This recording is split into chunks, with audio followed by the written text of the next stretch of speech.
Hello friends, welcome to Honey GS academy. February 23 daily current affairs with GS points. So day of importance exam దృష్ట్యా లేదు. So next ఒక రెండు famous economy articles వార్తల్లో ఉన్నాయి. So first చూస్తే rupee dollar swap action లేదా వేలం అని చెప్పేసి పిలుస్తాం. సో ఇటువంటి ప్రశ్న మనకి గణాంకాల మీద కంటే ఈ వేలం ద్వారా సో ఎఫెక్ట్ ఏంటి అలా ప్రశ్న వస్తుంది. మొన్న ఏపీపీఎస్సీ గ్రూప్ 2 సో ఎగ్జామ్ జరిగింది కదా, అందులో ఒక ప్రశ్న వచ్చింది, స్టాండింగ్ డిపాజిట్ ఫెసిలిటీ యొక్క లక్ష్యం ఏంటని చెప్పేసి. ఆర్థిక వ్యవస్థలో అదనపు నగదుని పీల్చుకోవడం అని చెప్పేసి మనం డిస్కస్ చేసి ఉన్నాము. సో అట్లనే ఇప్పుడు ఈ రూపీ డాలర్ స్వాప్ వేలం అని చెప్పేసి ఆర్బీఐ కండక్ట్ చేసింది. సో ఫస్ట్ మనం రెండు స్టెప్స్లో డిస్కస్ చేయాలి. What is the currency swap ఒప్పందం అని చెప్పేసి, ఎఫెక్ట్ ఏంటి, ఆర్బీఐ ఎప్పుడు కండక్ట్ చేస్తుంది. సో ఫస్ట్ మనకి రూపీ కరెన్సీ, ఇది కరెన్సీ, ఇది అమెరికా కరెన్సీ, ఇది మన కరెన్సీ. స్వాప్ అంటే మనకి మార్పిడి అని చెప్పేసి పిలుస్తాం. వేలం పాట ద్వారా ఆర్బీఐ కండక్ట్ చేసింది. సో మనకి కామన్ వర్డ్ ఏంటి అంటే కరెన్సీ స్వాప్ అని చెప్పేసి పిలుస్తాం. సో కరెన్సీ స్వాప్ అగ్రిమెంట్ లేదా ఇక్కడ వేలం అని చెప్పేసి ఉంది. సో ఫస్ట్ చూస్తే ఇప్పుడు ఆర్బీఐ అండి, ఇక్కడనేమో Indian banks, commercial banks, SBI అవ్వచ్చు, యాక్సిస్ బ్యాంకు, హెచ్డిఎఫ్సి లాంటి బ్యాంక్స్. ఇప్పుడు లక్ష్యం ఏంటి అంటే ఆర్బీఐ డాలర్లు కొంటుంది ఈ బ్యాంకుల దగ్గర. సో బ్యాంకులకేమో ఆర్బీఐ రూపాయలు ఇస్తుంది. ఎందుకోసం అని చెప్పి చూస్తే బ్యాంకింగ్ లోపల లిక్విడిటీ సంక్షోభం వచ్చింది, వాళ్ళ దగ్గర రూపాయి కరెన్సీ లేదు.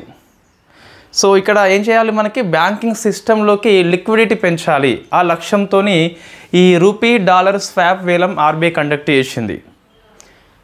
ఎలా పనిచేస్తుంది చూద్దాం ఒకసారి. ఫస్ట్ ఏంటి అంటే సో బ్యాంకులేమో ఆర్బీఐకి ఏమి ఇస్తాయండి, సో డాలర్స్ ఇస్తున్నాయి. సో ఆర్బీఐ బ్యాంకులకేమో రూపాయలు ఇస్తుంది. సో ఇప్పుడు చూస్తే ఈ వేలం పాట ద్వారా $10 బిలియన్ అంటే మన కరెన్సీ లోపల ఎంత అంటే 86,000 కోట్లు ఈ బ్యాంకింగ్ సిస్టంలోకి వేలం పాట ద్వారా ఆర్బీఐ ఇంజెక్ట్ చేసింది. సో మనకి తెలుగు వర్డ్ ఏమొస్తుందంటే ప్రసారం చేసింది లేదా చొప్పించింది. సో బ్యాంకులు తమ దగ్గర ఉన్న డాలర్లని ఆర్బీఐకి ఇచ్చినాయి. ఆర్బీఐ ఈ డాలర్కు సమానమైన వాల్యూ కలిగిన రూపీ కరెన్సీని బ్యాంకులకు ఇచ్చినాయి. దీని ద్వారా ఏమైంది అంటే బ్యాంకింగ్ సిస్టంలోకి 86,000 కోట్లు వచ్చినాయి. బ్యాంకులేమో ఆర్బీఐకి $10 బిలియన్ ఇస్తే ఆర్బీఐ ఏమో బ్యాంకులకి 86,000 కోట్లు ఇచ్చింది. ఇవే ఇస్తాయి అంటే సో ఇన్వెస్ట్ ఏదైతే చేస్తారో వాళ్ళకి లోన్స్ ఇస్తుంది. సో వాళ్ళు ఇన్వెస్ట్ చేస్తారు. తర్వాత ఏమవుతుంది, సో వాళ్ళు ఒక వ్యాపారం స్టార్ట్ చేస్తారు, ఎంప్లాయ్మెంట్ కల్పిస్తే సాలరీ కూడా ఇస్తారు. సాలరీ తీసుకున్నప్పుడు అతను ఖర్చు చేస్తాడు. సో వస్తువులకి డిమాండ్ వస్తుంది, మళ్ళీ వస్తువుల ఉత్పత్తి పెరుగుతుంది, జీడిపి ఎక్కువ అవుతుంది. సో దానికోసం అని చెప్పేసి ఆర్బీఐ ఈ బ్యాంకింగ్ వ్యవస్థలోకి లిక్విడిటీ ప్రసారం కోసం అని చెప్పేసి ఈ రూపీ డాలర్ స్వాప్ వేలం అని చెప్పేసి కండక్ట్ చేసింది. ప్రశ్న ఎలా వస్తుంది అంటే ఈ కరెన్సీ స్వాప్ అగ్రిమెంట్ యొక్క లక్ష్యం ఏంటి. ఇక్కడ చూస్తేనేమో బ్యాంకింగ్ వ్యవస్థలోకి లిక్విడిటీని ఇంజెక్ట్ చేయడం ఒకటి. కొన్నిసార్లు ఫర్ ఎగ్జాంపుల్ శ్రీలంక అనుకోండి, శ్రీలంకలో ఇది 3 ఏళ్ల కాలం అండి. ఫస్ట్ మనం కరెంట్ అఫైర్స్ మళ్ళీ మర్చిపోవద్దు. ఇది 3 ఏళ్ల కాలము. 3 ఏళ్ళు తర్వాత కండిషన్ సప్లై చేస్తాము. మళ్ళీ బ్యాంకులు ఆర్బీఐకి డబ్బులు ఇస్తాయి, ఆర్బీఐ డాలర్లు ఇచ్చి పడేస్తుంది. ఎంత రేటు మనకు అంటే ఇప్పుడు 86 రూపాయలు ఉంది కాబట్టి ఇట్లా వచ్చింది. అప్పుడు ఎంత ఉంటే అంత కాస్ట్కి బ్యాంకులు ఆర్బీఐకి రూపాయలు ఇస్తే ఆర్బీఐ మళ్ళీ డాలర్లు ఇస్తుంది. సో తిరిగి మనకి ఆ మార్పిడి ప్రక్రియ పూర్తి చేసుకుంటారు. 3 ఏళ్ల కాలానికి అని చెప్పేసి ఒప్పందం చేసుకున్నారు. ఇంకోటి మీకు కరెన్సీ స్వాప్ అగ్రిమెంటు, ఇప్పుడు ఇవి మన బ్యాంకులే, ఇది ఆర్బీఐ మన బ్యాంకే. కొన్నిసార్లు ఏమవుతుందంటే ఫారిన్ కంట్రీస్ లోపల ఈ విదేశీ మారక నిల్వలు తగ్గిపోతాయి. ఫర్ ఎగ్జాంపుల్ శ్రీలంక మనము కరెన్సీ స్వాప్ అగ్రిమెంట్ చేసుకున్నాం. శ్రీలంక అండి, ఇదేమో ఇండియా. సో శ్రీలంక దగ్గర విదేశీ మారక నిల్వలు తగ్గిపోయినాయి. వై? బికాస్ వాళ్ళకి ఎక్కువ సోర్సు ఈ ఫారిన్ కరెన్సీ టూరిజం ద్వారా వస్తుంది. సో కరోనా వచ్చింది కాబట్టి టూరిజం లేదు కాబట్టి there is no foreign currency. సంక్షోభం వచ్చింది, వాళ్ళు చమురు ఇంపోర్ట్ చేసుకుంటారు ఎవరైనా సరే. సౌత్ కంట్రీస్ ఎక్కువ మనకు చమురు ఇంపోర్ట్ చేసుకుంటాయి. సో చమురు ఇంపోర్ట్ చేసుకుంటే డాలర్స్ ఇవ్వాలి వాళ్ళకి, డాలర్స్ లేవు కాబట్టి సో శ్రీలంక ఇండియాతోని కరెన్సీ స్వాప్ అగ్రిమెంట్ చేసుకుంది. అంటే శ్రీలంకకి ఇండియా డాలర్స్ ఇస్తుంది, సో శ్రీలంక రూపాయలే ఇండియాకి ఇస్తుంది. సో కొంతకాలం అయిపోతుంది, తిరిగి శ్రీలంక దగ్గర మంచిగా కూరపడ్డాక శ్రీలంక మళ్ళీ ఇండియాకి డాలర్స్ ఇస్తుంది. సో డాలర్స్ తీసుకుందిగా శ్రీలంక, మళ్ళీ తిరిగి ఇస్తుంది. రేట్ ఎట్లా ఉంటుంది అంటే అప్పుడు డాలర్ వాల్యూ బట్టి కండిషన్స్ అప్లై చేస్తాం మనం. ఇప్పుడు 86 ఉన్నది, అప్పుడు 90 ఉండొచ్చు. ఇది వేరే కంట్రీస్తో కరెన్సీ స్వాప్ అగ్రిమెంట్. అంటే విదేశీ మారక నిల్వల సంక్షోభం యొక్క నివారణ కోసం అని చెప్పేసి ఇది పనిచేస్తుంది. రేపొద్దున మనకే సంక్షోభం రావచ్చు, వేరే కంట్రీస్తో మనం డాలర్ స్వాప్ చేసుకుంటాం మనము. సో ఈ వేరే కంట్రీ నుంచి డాలర్స్ తీసుకుంటాము, మన రూపాయలు ఇచ్చేస్తాము, మన దగ్గర డాలర్స్ ఎక్కువ అవుతుంది కదా, అప్పుడు మళ్ళీ సో డాలర్స్ వాళ్ళకి ఇచ్చి మనం తీసుకుంటాము. డాలర్ యొక్క వాల్యూ బట్టి ఆ రూపాయలు విలువ మనకి మారుతూ ఉంటుంది. ఇది వేరే వేరే కంట్రీస్ మధ్య. ఇదేమో ఏంటి, మన బ్యాంకు మన ఆర్బీఐ మధ్యనే ఇది ఒప్పందం జరిగింది. 2 రకాలు ఉంటుంది, విదేశీ బ్యాంకుల మధ్య, విదేశీ కంట్రీస్ మధ్య, దాంతోపాటు దేశీయ బ్యాంకుల మధ్య అని చెప్పేసి పిలుస్తాం. ఇప్పుడు జరిగిన రూపీ డాలర్ కరెన్సీ స్వాప్ వేలం ఏదైతే ఉందో లక్ష్యం ఏంటి అంటే బ్యాంకింగ్లోకి అదనపు నగదుని చొప్పించడం అని చెప్పేసి పిలుస్తాం. రైట్. సో మీరు చూసి ఉంటారు, మనం ఎకనామిక్ కోర్స్ తీసుకున్న వాళ్ళు ఎవరైతే ఉన్నారో సో మనం 2 చాప్టర్స్ పూర్తి చేసుకున్నాం. అందులో కొన్ని గ్యాప్స్ ఉన్నాయి. ఏది మనకి మార్చ్ తర్వాత కొన్ని అప్డేట్స్ వస్తాయి కదా, సో ఎఫ్డిఐ కావచ్చు లేదా ఇంపోర్ట్స్ ఎక్స్పోర్ట్స్ కావచ్చు. సో అది ఇంకా మనం పూర్తి చేసుకోవాల్సిన అవసరం ఉంటుంది. సో మనం కొన్ని ఎగ్జామ్స్ కండక్ట్ చేసుకున్నాం, వీక్లీ టెస్ట్ అని చెప్పేసి, యూనిట్ టెస్ట్ అని చెప్పేసి కొన్ని ఎగ్జామ్స్ ఈ 1 month టైం లోపల ఒక 9 క్వశ్చన్స్ మనం ఏ విధంగా అడిగామో. సో నేపే కంటెంట్ కాదు, క్వశ్చన్సే మీకు ఆల్రెడీ ప్రూఫ్స్ పెట్టిన ఎవరికి టెలిగ్రామ్ గ్రూప్లో. రైట్. ఏంటి అంటే మనం అడిగిన క్వశ్చన్స్ ఆప్షన్స్తో సహా సేమ్ వచ్చినాయండి. సో అది కొన్నిసార్లు అట్లా జరుగుతూ ఉంటుంది. బట్ మనం ఎప్పుడైనా కంటెంట్ మీద ఫోకస్ చేయాలి. సరే, అది వేరే విషయం. నెక్స్ట్ చూస్తే ఈ ప్రధానమంత్రి, ఇది కూడా ఎకనామిక్ కిందకి వస్తుందండి. ఆవాస్ యోజన గ్రామీణ్, ఇది 2వ దశని పిఎం మోడీ గారు 22 ఫిబ్రవరిన, అంటే సో నిన్న మనకు మహారాష్ట్రలోని పూణేలో ప్రారంభించారు. కాబట్టి ఈ స్కీమ్ వార్తల్లో ఉంది. ఈ స్కీమ్ మనకు ప్రభుత్వ పథకాల కిందకి వస్తుంది లేదా ఎకనామిక్ కిందకి కూడా వస్తుంది. ఏంటి, ప్రధానమంత్రి ఆవాస్ యోజన యొక్క గ్రామీణ అని చెప్పేసి ఇది ఫేజ్ 2.0 అండి. సో మనకు తెలుసు ఆల్రెడీ ఈ స్కీమ్ యొక్క ముఖ్య ఉద్దేశం ఏంటి అంటే హౌసింగ్ ఫర్ ఆల్, అంటే గ్రామీణ ప్రాంతం లోపల అందరికీ ఇల్లు అని చెప్పేసి లక్ష్యం పెట్టుకున్నాము. దీని వాస్తవంగా 2016లో స్టార్ట్ అయింది. So ministry of rural development, ఇది గుర్తుపెట్టుకోవాలి. So ministry of rural development వాళ్ళు సో దీన్ని స్టార్ట్ చేసిండ్రు. వాస్తవంగా మనకి ఒరిజినల్గా చూస్తే గిట్ట లక్ష్యం ఎంత అంటే 2.95 కోట్లు ఇల్లు కట్టించాలి 2023-24 నాటికి. బట్ ఇటీవల మనం బడ్జెట్ లోపల, అంటే లాస్ట్ మన జూలై బడ్జెట్ లోపల, సో 2024-25 బడ్జెట్ లోపల చూస్తే మనకి జూలైలో వచ్చింది కదా. సో దీన్ని 2 కోట్లు పెంచినాం, ప్లస్ 2 కోట్లు పెంచినాం మనం, 2 కోట్లు పెంచినాం. ఈ లక్ష్యాన్నేమో 2024 నుంచి 29కి పెంచినాం. అంటే ఇప్పుడు 2029 మార్చ్ 31 నాటికి సో ఈ 2 కోట్లు అదనంగా, అంటే మొత్తం మీద చూస్తే మనకి 4.95 కోట్లు అని చెప్పేసి మొన్న మన ఐపీపీఎస్ గ్రూప్ 2 వాళ్ళు జల జీవన్ మిషన్ యొక్క పథకం గడువు అడిగారు. సో అది మొన్న 2028కి పెంచారు కొత్త బడ్జెట్ లోపల. రైట్. ఇక్కడ చూస్తే ఈ పథకాల యొక్క గడువులో వస్తున్నాయి మనకి. ఈ పెంచినప్పుడు కావచ్చు లేదా ఈ టార్గెట్ని పెంచుకున్నాం కదా. సో టార్గెట్ని పెంచుకున్నప్పుడు టార్గెట్ గుర్తుపెట్టుకోవాలి, ఇయర్ని పెంచుకున్నప్పుడు ఇయర్ గుర్తుపెట్టుకోవాలి. సో ప్రధానమంత్రి ఆశా స్కీమ్ అని చెప్పేసి మొన్న మనం డిస్కస్ చేసినాం కరెంట్ అఫైర్స్ లోపల 2025-26 నాటికి గడువు పెంచారు. రైట్. ఇది ఎకనామీ ఆర్టికల్స్ అండి.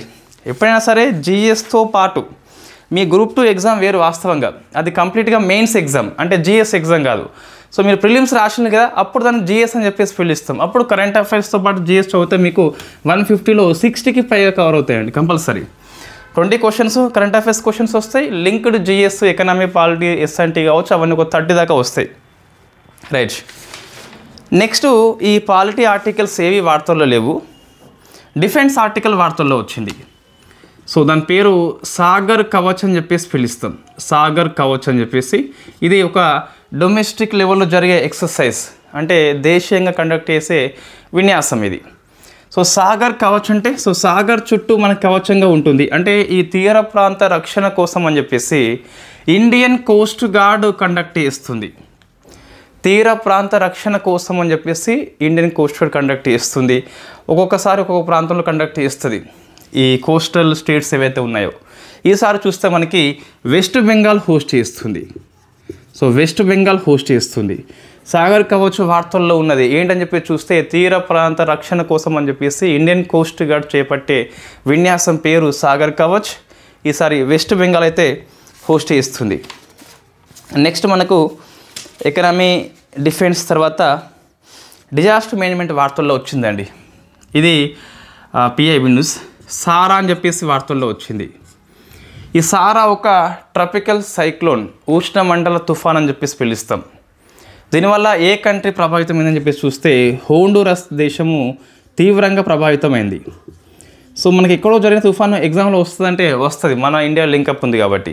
ఈ హోండురస్ దేశానికి మనము సో మానవతా సహాయం కింద కొన్ని వస్తువులు సరఫరా చేసినాం, మందులు కావచ్చు, ఆహార సామాగ్రి కావచ్చు. సో కాబట్టి ఈ సారా తుఫాన్ వచ్చేసి హోండురస్ అని చెప్పేసి దేశం గుర్తుపెట్టుకోవాలి, పర్టికులర్గా మన ఇండియా ఇన్వాల్వ్ అయింది కాబట్టి. రైట్. నెక్స్ట్ గవర్నమెంట్ పాలసీ అండి. సో 3 లాంగ్వేజ్ పాలసీ వార్తల్లో వచ్చింది. ఏంటి? సో 3 లాంగ్వేజ్ పాలసీ అని చెప్పేసి పిలుస్తాం. 3 భాషా సూత్రం అని చెప్పేసి పిలుస్తాం. సో ఎందుకు వార్తల్లో వచ్చింది అంటే వాస్తవంగా ఏమైంది అంటే so Tamil Nadu national education policy అని చెప్పేసి ఉన్నది కదా 2020. నేషనల్ ఎడ్యుకేషన్ పాలసీ 2020లో భాగంగా 3 లాంగ్వేజ్ ఫార్ములా ఫాలో కమ్మని కేంద్రం చెప్పింది. ఎవరైతే 3 లాంగ్వేజ్ ఫార్ములా ఎన్ఈపీ అమలు చేస్తారో వాళ్ళకే ఎడ్యుకేషన్ ఫండింగ్ ఇస్తుంది. సో ఈ సమగ్ర శిక్ష పథకం అని చెప్పి స్కీమ్ ఉంది కదా, ఈ సమగ్ర శిక్ష పథకం కింద ఎన్ని కోట్లు అంటే తమిళనాడుకి 2 ఈ కోట్లు గుర్తుపెట్టుకోవద్దు, 2152 కోట్లు అని చెప్పేసి ఉన్నది. సో 2152 కోట్లు రావాల్సి ఉండే, బట్ దీన్ని నిలిపివేసింది కేంద్రము. ఎందుకోసం అంటే తమిళనాడు ఎన్ఈపీ 2020లో భాగంగా 3 లాంగ్వేజ్ ఫార్ములాని ఇంప్లిమెంట్ చేయట్లేదు. తమిళనాడు ఎప్పటి నుంచో 2 లాంగ్వేజ్ ఫార్ములా, ఒకటి regional language Tamil, second English language follow అవుతుంది. సో మనకు 3 భాష అని చెప్పేసి వార్తల్లో ఉంది కాబట్టి what is the 3 language formula అంటే ఏ రాష్ట్రమైనా సో రీజనల్ లాంగ్వేజ్ కంపల్సరీ బోధించాలి, ప్రాంతీయ భాష అని చెప్పేసి బోధించాలి ఒకటి. సెకండ్ది ఎనీ ఇండియన్ లాంగ్వేజ్, బట్ ఇక్కడ మోస్ట్లీ మనము హిందీనే తీసుకుంటున్నాము, హిందీ బోధించాలి. థర్డ్ది ఎనీ మోడర్న్ లాంగ్వేజ్, మోస్ట్లీ మనం ఇంగ్లీష్ తీసుకుంటున్నాం. ఇంగ్లీష్ తప్పనిసరి కాదు, any modern language, but India మొత్తం ఇంగ్లీషే తీసుకుంటుంది. మన తెలుగు రాష్ట్రాలు చూస్తే గిట్ట తెలుగు, హిందీ, ఇంగ్లీష్ అని చెప్పేసి మనం ఫాలో అవుతున్నాం కదా.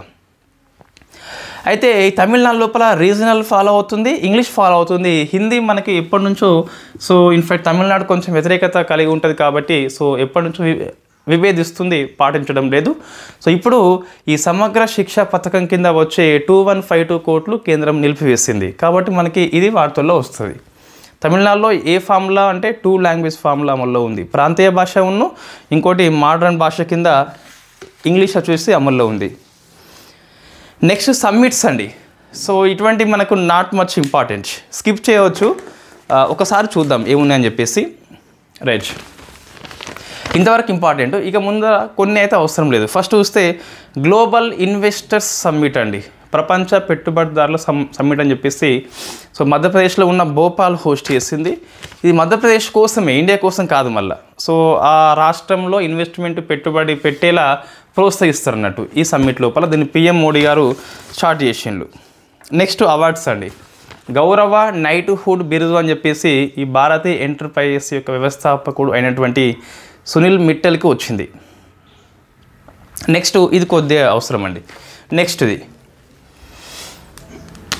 So Manohar international airport, Manohar international airport గోవాలో ఉంది ఇది. సో దీనికి ఒక అవార్డు వచ్చింది అండి, national safety council of India. So national safety council of India ఇచ్చే అవార్డు ఉంటుంది. సో సేఫ్టీ కేటగిరీ లోపల గోల్డెన్ ట్రోఫీ వచ్చింది ఈ మనోహర్ ఎయిర్పోర్ట్కి, గోవా. అయితే ఈ గోల్డెన్ ట్రోఫీ సంపాదించిన ఫస్ట్ ఎయిర్పోర్ట్గా ఈ మనోహర్ ఎయిర్పోర్ట్ ఫ్రమ్ గోవా అని చెప్పేసి రికార్డు సృష్టించింది. అందుకు కొద్ది వరకు ఇది ఫేమస్. నెక్స్ట్ అండి, so persons, very famous personality మరణించాడు. ఆయన పేరు సో మాయాధర్, గుర్తుపెట్టుకోవాలి, రౌత్ అని చెప్పేసి పిలుస్తాం. మాయాధర్ రౌత్ అని చెప్పేసి ఈయన ఒడిషా నృత్యంలో పితామహుడిగా కీర్తిస్తాం.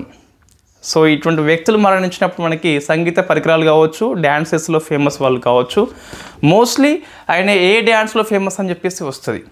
ఈయన ఒడిస్సీ నృత్యానికి పితామహుడు అని చెప్పేసి పిలుస్తాం కాబట్టి ఫాదర్ ఆఫ్ ది ఒడిస్సీ కాబట్టి very famous personality. Next personality so Vishwaraj Kumar, మన భారతీయ వ్యక్తి విశ్వరాజ్ కుమార్ అని చెప్పేసి. ఇటువంటి క్వశ్చన్ రాదండి, జస్ట్ మన పేపర్లో వచ్చినప్పుడు మనం ఇది చెప్పకుంటే మిస్ చేస్తున్నాం అని చెప్పేసి మీకు అనిపిస్తుంది. విశ్వకుమార్ అని చెప్పేసి ప్రపంచ మెమోరీ లీగ్ ఛాంపియన్షిప్ 2025 విజేత అండి. సో మెమోరీ లీగ్ లోపల ఇండియన్ వ్యక్తి కాబట్టి ఈ నాన్ గ్రూప్ 2 ఎగ్జామ్స్, పీసీ లాంటి ఎగ్జామ్ లోపల ఇటువంటి క్వశ్చన్స్ వస్తాయి కొన్నిసార్లు. నెక్స్ట్ అపాయింట్మెంట్ అండి. సో మన ఆర్బీఐ మాజీ గవర్నర్ శక్తికాంత దాస్ అని చెప్పేసి ఉండే. So last RBI governor. ఇది మీరు ఆన్సర్ అండి, ప్రజెంట్ పనిచేస్తున్న ఆర్బీఐ గవర్నర్ ఎవరని చెప్పేసి ఇది మీరు ఆన్సర్ చేయండి. ఈయన ప్రధానమంత్రి యొక్క ముఖ్య కార్యదర్శిగా, ప్రిన్సిపల్ సెక్రటరీగా నియామకం పొందిండు. సెకండ్ వ్యక్తి ఇతను. మనకు ఇప్పుడు పీకే మిశ్రా అని చెప్పేసి ఆల్రెడీ పనిచేస్తున్న వ్యక్తి. అంటే ఈ పిఎం యొక్క ఫస్ట్ ప్రిన్సిపల్ సెక్రటరీగా పీకే మిశ్రా పనిచేస్తున్నాడు ఆల్రెడీ. ఇతనికి అనుబంధ వ్యక్తిగా మన ఎస్కే దాస్ అని చెప్పేసి వెళ్ళిపోవడం జరిగింది. సో నెక్స్ట్ ఈ ఏపీ వాళ్ళ కోసం అని చెప్పేసి ఒక కరెంట్ అఫైర్స్ వార్తల్లో ఉంది. పిఎం సూర్య గారు ముఫ్తీ బిజ్లీ యోజన అని చెప్పేసి దాన్ని ప్రత్యేకంగా అమలు చేస్తుంది ఏపీ. మనం రేపటి క్లాసులో డిస్కస్ చేద్దాం. So thank you very much. ఇంకోటి, సో టీజీపీఎస్సీ ఏపీపీఎస్సీ వాళ్ళకి గ్రూప్ 2 అయిపోయిందండి. సో నెక్స్ట్ గ్రూప్ 2 మనకి దగ్గరలోనే వస్తుంది. సో మనకి ఇరు రాష్ట్రాల లోపల ఏమైంది అంటే ఇద్దరు సీఎంలు, అంటే ఇక్కడ టీడీపీ ప్లస్ పార్టీ జనసేన, ఇటువైపు వస్తే కాంగ్రెస్ వాళ్ళు జాబ్ క్యాలెండర్ అని చెప్పేసి హామీ ఇచ్చారు.